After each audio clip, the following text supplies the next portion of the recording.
Abantu abaagala okuyitimuka mu by'obulimi n'obulunzi n'olwaleero bakedde kugenda ku kisaawe Namboole mu mwoleso gwa Harvest Money Expo 2020 ogutegekebwa kampuni ya Vision Group okubaako bibayiga. Waliwo ayolesezzaako mu makongola kasooli nga tegeetaagisa masannyalaze. Haji Hassan Katuleebe Ssaalongo aleese ekika ky'ebijanjaalo byavumbudde ebibala ate nga bigumira embeera y'obudde era yeenyumiriza mu mwoleso guno. Okusooka kijanjaalo kya bizinesi kikula mangu enaku nkaaga olusuula makola nga lwekikaze n'okozesa ku migaati ate kirimu vitamini z'amaanyi nnyo. Empeke gy'osimbye ebbiri ng'osimbulayo kooti olina okubala ebijanjaalo ebisukka 150. Mu Kyampisa International Limited ababatuusaako ekirungo ky'enkoko kye bayita Hendrix concentrates, tulina ak'embizzi, tulina akalungo k'ente, tulina ak'enkoko za layers aka 5%, tulina n'aka layers 20%, then tulina n'aka broiler. Tulinawo ebintu bingi nnyo ebyenjawulo twaleeteddemu ku incubators, twaddiza okulaga ku bitaala ebya brooder bye tukozesa. Tulinamu ku drinkers, feeders, mujje bangi, mujje tulabe, mujje mulabe Namboole temusubwa. Green Pulse tukola ebijimusa bya NPK era nga biri crop specific. Green Pulse leero tubadde tuli Namboole ku mwoleso gwa Expo era nga mbadde njagala nkunga abantu bajje balabe akapya ke twaleese. Washington Mugero alaze emitendera egiyitibwamu okukola envunyu okuva mu kalimbwe w'enkoko ezettaniddwa nnyo abalunzi b'enkoko. Yesansi aliwo kati ow'okuggyawo omukene tuteekewo envunyu kuba tukisudde nti mukene bamulwanira abantu n'ebisolo. Kati abantu katubalekere mukene ebisolo bikole ki bidde ku nvunyu ate nga nnyangu nnyo okukola obugijja mu busa bwonna bubeere bwante bubeere bwa mbizzi. Aboolesezza betwogeddeko n'abategeeza nti abantu bazze mu bungi ate bagula bwe batyo basabye abakyasigaddeyo obutasiba olunaku olw'enkya.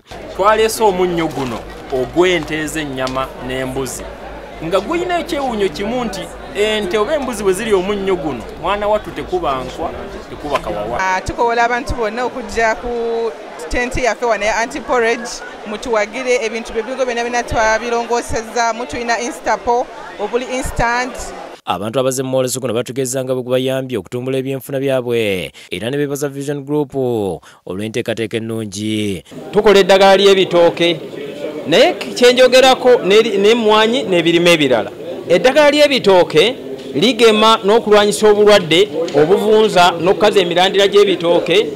Ebipya bye tuleese ebyo bye tulina wano naye ng'abantu bo bajjumbidde ebintu byonna twabisaze ebbeeyi okusinziira ku mwoleso guno ngabo nga nti ebyuma biri ku kadde kamu n'emitwalo 8 yiikazi 2 ebifukira yiikazi 2 ensigo zaffe zasse wansi ate nga bw'ozirima buli nga distributor affe RIP gwe mulundi ogusoose naye tujagadde nnyo kubanga tufunye interaction n'abalunzi bangi omulundi guno abalunzi bazze bangi nnyo era tuli basanyufu nnyo olw'ekyo kubanga Malala abazze yamyuka ambassador wa Netherlands mu Uganda Jolis van Bommel ng'ono alambudde emidaala egy'enjawulo mu Netherlands village era n'asima omutindo gw'ebyoleseddwa. Is really to find ways of increasing the productivity. We are starting now, for example, in a new project which is on the horticulture sector. Nkolera mba Tom Distributors International nga ffe tuleeta ebyuma by'abalimi naddala bino ebisala emiti, mashini ezisala enkomera, mashini ezisaawa, of course n'endala ez'abalimi. Yes. Amashini si za bbeeyi okufaanana ku bano abalala.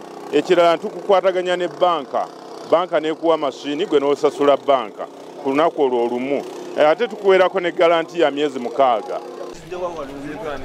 Tusinzidde wano mu Namboole mu mwoleso gwa Harvest Money nga tubakoowoola mwenna abalunzi b'enjuki n'abalyagadde okutandika emisomo gyegiri tubeera nagyo tuli Luzira ku Industrial Park. Damba Tadeo, Adrian Balibwanika, Nyombi Kenneth ne Mutebi Sulaimani bebakusakidde guno ku lwa Bukedde TV.